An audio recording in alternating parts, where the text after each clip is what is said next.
Cualquier preguntita me la hace. Voy a compartir pantalla. Me avisa si la ve. Está todo oscuro, yo también.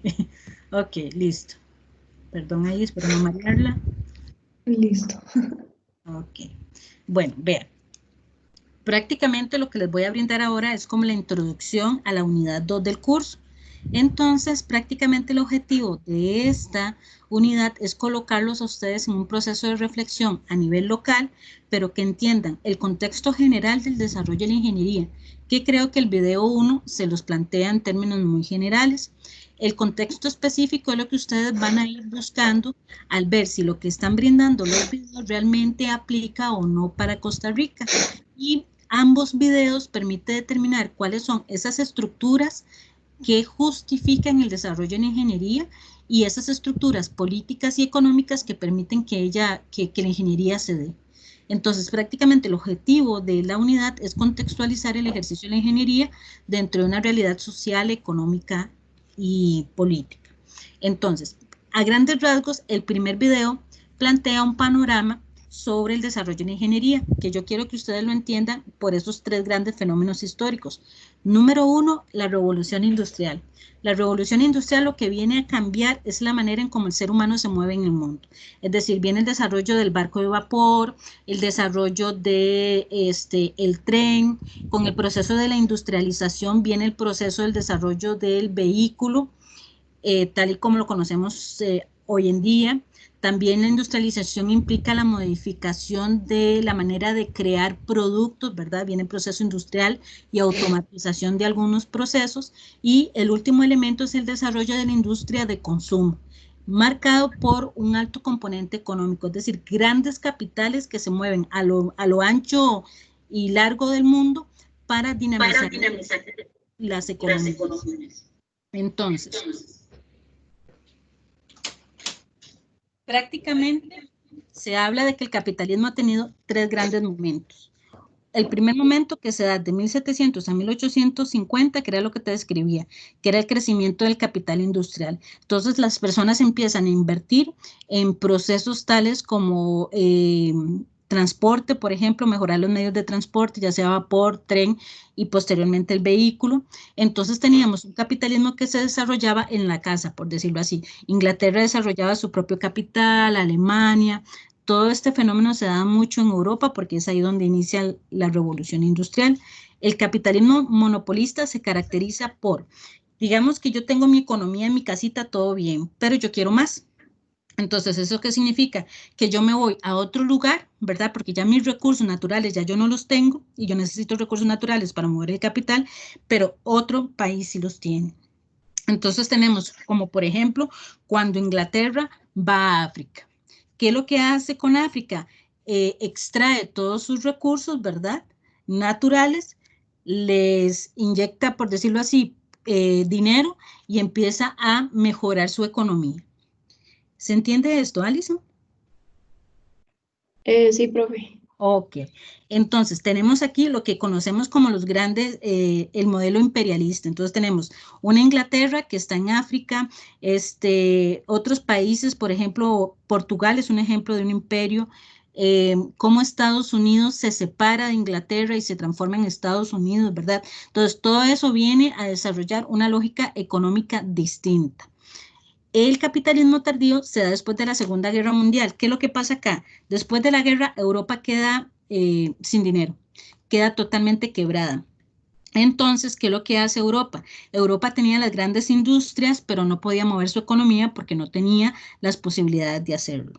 Entonces, lo que hace es fusionar, por decirlo así, con otras empresas. Entonces tenemos rápidamente, por decirlo así, una Mercedes-Benz que es de origen alemán, pero que busca apoyo económico en otras latitudes, por ejemplo Inglaterra y Estados Unidos, y se transforma en una transnacional.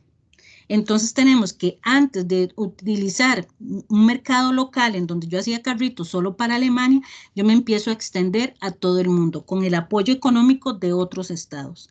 Entonces el modelo de contratación y de consumo se vuelve de carácter global, ¿verdad? Entonces tenemos una Costa Rica consumiendo vehículos Mercedes-Benz de última generación, cuando en otra época eso no era posible. ¿Estamos claros con esto? Sí, profe. Perfecto. Entonces, justamente a raíz de ese desarrollo del capitalismo, varios filósofos, ingenieros, científicos han hecho como una valoración de toda la plata que se ha invertido en este tipo de desarrollos, en esta lógica de economía de consumo, y plantean estos tres grandes problemas. Número uno, el video 1 señalaba de que una razón de ser de la ingeniería es resolver problemas.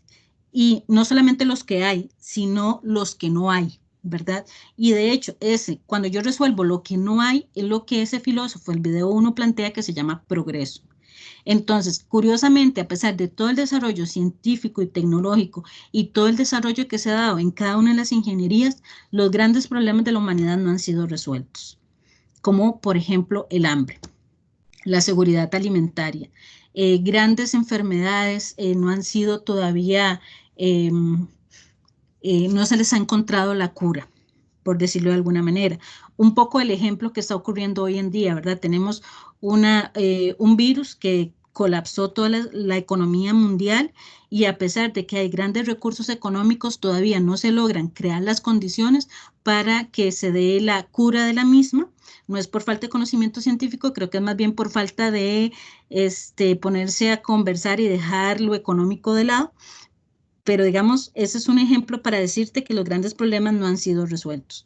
Otro elemento que plantean en general los filósofos que reflexionan sobre el desarrollo de la ciencia y la tecnología y el impacto en la ingeniería es que todavía la desigualdad y la exclusión existe. Entonces tenemos un Brasil, que es uno de los países más grandes del mundo, con la riqueza natural más grande del mundo, que se encuentra en una pobreza impresionante. Entonces, justamente no vemos que este desarrollo científico y tecnológico tenga un impacto positivo en ellos en este momento. Y una última consecuencia que señalan es que seguimos viviendo como antes. Entonces, a pesar de que avanzamos científica y tecnológicamente, la pobreza, el hambre, la desigualdad sigue existiendo, y la ciencia ni la tecnología ha logrado mitigar esto. Para ir finalizando, digamos, ¿cuál es el escenario social y laboral de la persona en su ámbito de acción en la ingeniería? Prácticamente era la información que quería brindarles con el video. En el primer video, el filósofo habla de estos 4 grandes retos en el mundo contemporáneo. El asunto de cómo comprendemos la naturaleza, cómo se comprende el progreso, la globalización y el conocimiento. Y él dice que para mitigar, para solucionar, para hacer más pequeñitos estos retos, es necesaria una educación, pero una educación, él la llama una educación en valores. Y ya para finalizar, en el segundo video, Adela Cortina plantea estos 4 bloques, por decirlo así. Su participación consiste, ella plantea una ética de la responsabilidad, que hay que ver en qué consiste. Ella redefine lo que es profesión y profesionales, y ella lo amarra con el criterio de confianza. Para ella esto es un elemento muy importante, y justamente una ética de la responsabilidad más confianza construye lo que se llama una legitimidad social, en donde en síntesis ella plantea de que si un ingeniero o una ingeniera realmente demuestra por qué está ahí, y lo que él hace o ella hace resuelve una necesidad, entonces la gente no va a dudar de por qué es necesario un ingeniero o una ingeniera. Y esto tiene que darse en términos empresariales dentro de un clima ético. Entonces, para efectos del trabajo, tenés que definir muy bien en qué consiste ese clima ético. Entonces, prácticamente esa es como la síntesis que le preparé para que pueda buscar con mayor claridad los ejemplos. No sé si tiene alguna pregunta. No, profe, yo creo que todo está claro. Esta grabación Ujú. ¿se va a quedar aquí en el chat o digamos, cómo verla después? Yo lo que hago es lo siguiente.